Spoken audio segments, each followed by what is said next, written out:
Hello, welcome to the Dice Tower. I'm Wendy Yi. And I'm Chris Yi. And today we're going to be reviewing Skara Brae by Shem Phillips and Garphill Games. This is a 1 to 4 player game about kind of building up an engine and drafting cards with a unique turn order mechanism. Wendy's going to show you how this one plays, and then we'll go ahead and give you our thoughts. In Skara Brae, players are going to be playing across 4 rounds, and each one of those rounds is going to consist of 3 turns. And the turns are going to be based on this turn order stack here that you can kind of see. And players can either choose to pass, which means that they will choose their card at the end, or they can choose to go ahead and take their turn by taking a card and progressing throughout the game. Once all players have taken their turns, then any player that passed can then take their turn, and all of these cards in this row will eventually be taken up by all the players. Then this will move down so that everyone can take a second turn and then finally a third turn. Part of that turn is going to be playing a card, and part of that turn is going to be taking a worker placement action. So in the first round of the game, you have 1 worker, and it is this large worker. And throughout each round, you'll gain 1 additional worker as we go forward. So by the end of the last round, you'll have 4 worker placement actions that you can take on these tiles over here. All right, so let's go ahead and talk about what's going on in these tiles and what we're going to do with these cards. So at the beginning of your turn, when you choose to purchase a card or collect a card from the lineup, you're going to place it here in the associated color. See how this has this little water symbol here, and it's a blue banner. We're going to place it here, and what we're going to do is we're going to take this income over here based on how many of these blue cards we have. Right now we only have 1, so we would gain 1 egg, but if we had more of those cards, we would gain more eggs or more of these little seaweed looking things. Then players can optionally resolve the bottom. Now if I had chosen not to take an egg and I had chosen to take the little seaweed thing, I could then choose to trade it in to gain 2 pieces of wool. Let's pretend that that was the choice that I just made. And I'm going to go ahead and place a wool down here. Now you can see my warehouse is filled up as it is right now. And so instead of losing this piece, I'm going to move this over. In fact, I have to move it over, and I have to place this piece right here. And so my warehouse is going to get bigger as I need to fill it up. Now throughout the game, this is going to expand to the right, and it does not automatically expand back to the left.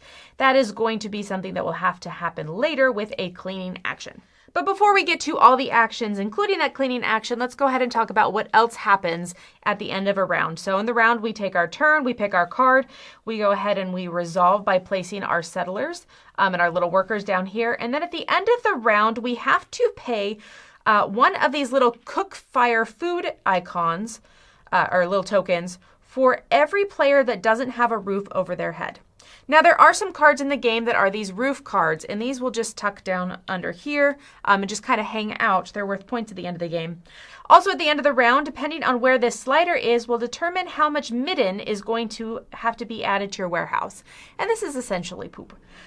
So we are making waste, and we need to add waste every round. And so right now I'm at adding 2 waste. So I'd go ahead and add 2 waste at the end of the round. If this is what we're doing. And then finally, we would restart that round and begin over again by redealing all the cards. All right, next I want to talk about these worker placement actions and take a little closer look at them. These gather actions over here are super basic. They're just gain a resource based on whatever spot you put it on. And then you have this bottom right action, which is unique to the person, and it's always minus cook fires or bones, and it gives you some sort of cheaper action or some sort of ability. Then we have these 2 outside placements over here, and these are the way that you move up on these 2 tracks. Now they have some sort of requirement on the left, and then they have a multiplier on the right. That multiplier is going to be determined by which space you're moving into. Now I guess we might as well move in the edges. These work a little bit differently, so I'm going to talk about one at a time. But the cook action is determined by this under here. Now you start with the ability to have 1 to 4 cook power, and you can spend that power based on these symbols down here to equal 4. So I could go ahead and cook 1 cow, or I could cook, 2 eggs and 2 pieces of wheat if I wanted to. Right now I have a cow, so I'm going to go ahead and spend all 4. I would then trade that cow in for all the benefits at the bottom. And these would go in my warehouse. And once again, if your warehouse was down here and it was really tight and you needed more space, you would just move it to the right. But that is a good way to get the cook fires for the end of the game, for the end of the round, as well as getting bones and cook fires for your specialty action over here. Next up is the clean action. Now, this action can be taken by spending different of these resources up here, and they can be used to trade in to get rid of Midden and to gain more roofs. So this is one of the main ways that you're going to gain roofs so that you can shelter your people at the end of the round. Finally, I saved the best action for last. That's not necessarily true. They're all great actions. But the craft action is a way that you can actually level up all of your worker placement spaces. So to craft, what you will do is you will spend the resource at the bottom of a tile after you place that worker there. So I could spend a stone and a pelt, and then you would then flip it over and you'd upgrade it. This is worth points at the end of the game, and it makes the action stronger. All right, so those are all the actions. Remember, you're going to take a card, you're going to play that card, you're going to perform the banner, you're going to perform the card effect, and then you'll take your worker placement actions. But then I want to talk about where you get points from. So when you flip over these tiles, you gain points from those. Any of these brown cards that you take that are like roof cards, there are some that are stones that will give you additional skull knives, and then there's some just general upgrading cards like these ones right here that give you extra cooking power and let you remove extra midden when you clean. These cards over here are going to be worth points at the bottom. So we have tiles, we have cards. We also have these tracks that I talked about. This green track is just points, and then this furnishing track over here is going to be multipliers for the cards that you have that you've kept at the end of the game. We also lose points based on the midden, which are each one of these little pieces in your warehouse as well as where your warehouse is located. And then finally, you can gain additional points for these little cook fires and any skull knives that you have left over at the end of the game. So that was by far not all the rules and actions explained, but I hope you got a gist of moving up the warehouse and taking the actions and stuff. So let's go ahead and head back to the studio and talk about our thoughts on this game.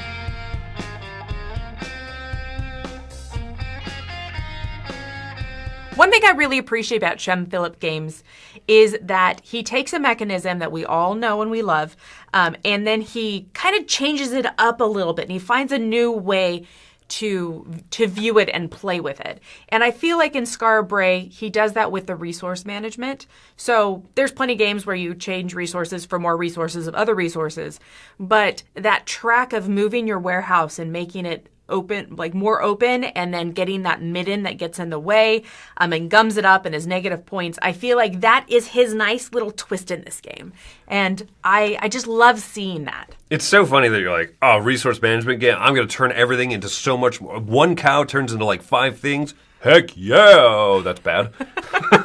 I have so much poop this round. It's a really nice twist. Yeah. This game, and I'll not make too much comparison to Shem Phillips' other game, Legacy of You, the solo game, but he does take sometimes familiar mechanisms and works with them, kind of workshops them a bit. This reminds me a little bit of how that game works, but in that game there's this pressure of these external invaders that are coming in that you have to spend resources to fight. That's how you fight. Let's turn these 3 resources into dead guy. So in this one, it doesn't have that invasion tension. Instead, the tension is your own resource management. Mm-hmm. And so it does still ramp up the tension in this game, which can play up to 4 players now instead of Legacy of U's solo only. And also they're kind of comparable with like your own little private board worker placement kind of phase. Mm-hmm. So that's the comparison I want to make here. Whereas that is a great solo game, one of my favorite solo games, this works for multiplayer. So let me ask you this. Mm-hmm. Since this is reminiscent of that solo game, is this multiplayer solitaire? I would say that it is 80%. Okay. I think that you get to spend a lot of time on your turn, especially as you gain those workers in future rounds. Like, you spend a lot of time focusing on your board. Now, you do have that card area in the middle, and you do have the turn order and that kind of fight that's going on. But I feel like for someone that really wants an interactive game, I don't think this has deep interaction. I think there's just a little bit. This ain't it. If you're looking for an interactive game. But what I will say is that there is a lot of drama. There's a lot of tension as you're sitting there with that turn order mechanism, which I find very clever, very odd to read in the rule book and exactly understand what the heck they mean. Like, why would I pass? Oh, I'm guaranteeing myself to go last this round, but first next round. And so... And you don't give up your turn. You still get a full, complete turn. You just get whatever card is left over at the end. Yeah, something about the way that the rulebook reads is a little bit confusing on some of that. But then as soon as you understand the implications of it, oh, got it, this game is really smooth, doesn't have too many rules in terms of that like turn order structure and stuff.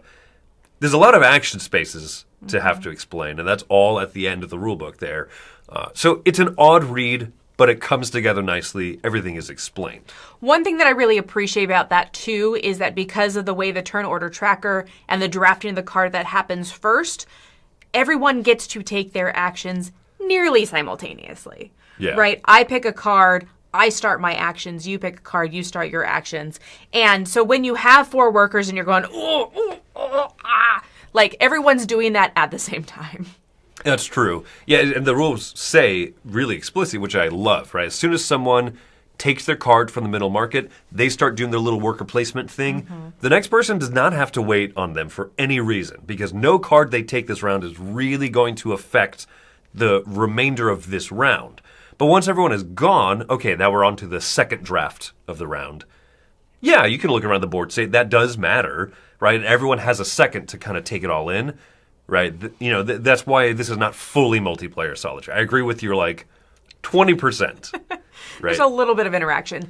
I do find that when I teach this, it is good to play that first round when you only have 1 worker. You don't have to wait very long, but to work people through that whole first round. Like we're going to sit and we'll watch Chris take his actions so we really understand how Chris's board works.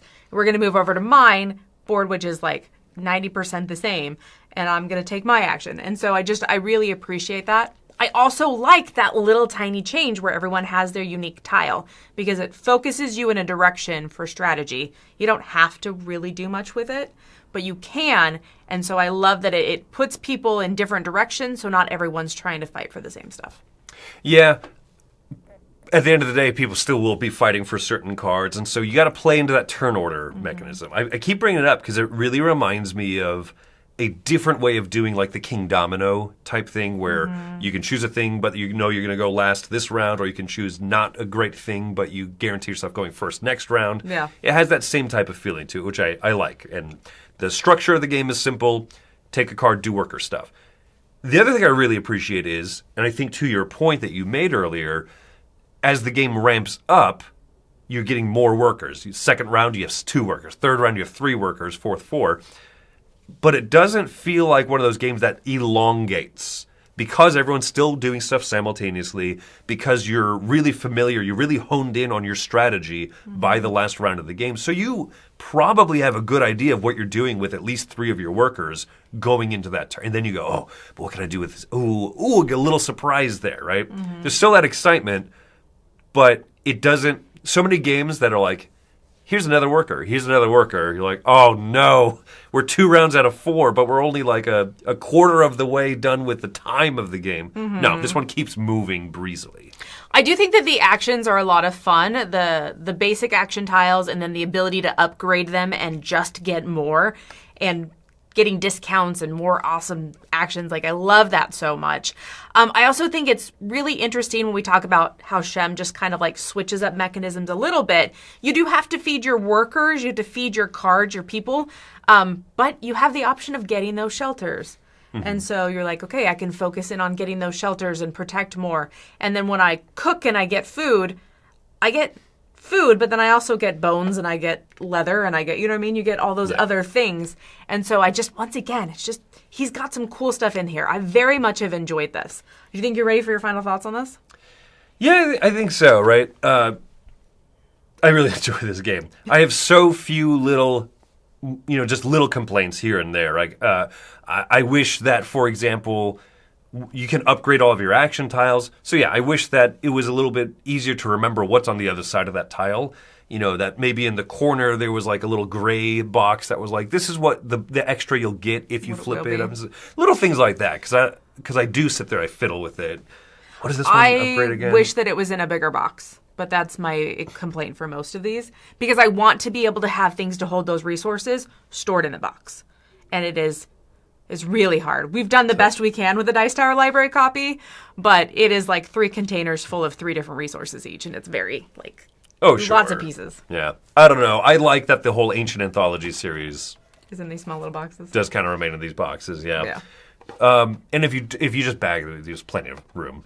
And I foresee organizers 3D printed third-party stuff coming out. But anyway, my actual rating and score of this game, this is an 8.5. This is one that I really enjoy. I've played it solo. I've played it with up to 4 people. And there's not really a bad player count for it, which I appreciate. 2 players, a very, very simple, small little change. You have a little dummy disc that, when it comes up in turn order, eliminates the leftmost card out there. So it's just a consideration. You do kind of have control about when you're going to go in front of it. So it's a nice, smooth little mechanism, and it keeps some of the tension there, even at the lower player count games. Good solo mode.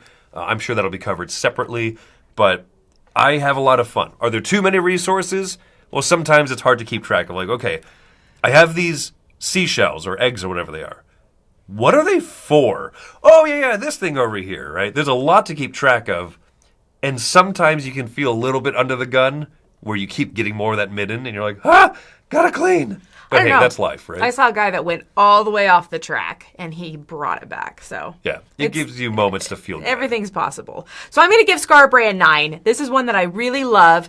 I feel like some of the, like, what is the series that just came out? The Tigers of the South Tigers. That's what I'm looking for. I feel like the South Tigers series has just gotten heavier and heavier and heavier. And I feel like this has brought me back to the Shem Phillip roots of just like a streamlined game with some cool twists to it, a little bit different than other games that do this similar stuff. And so for me, this is a 9 because I just really enjoy what it is. I feel like there's still tons of depth to explore with it without this massive, super heavy rule set. So I feel like it's approachable. It's still that like heavy mid-weight, but it's not heavy. And so I appreciate that.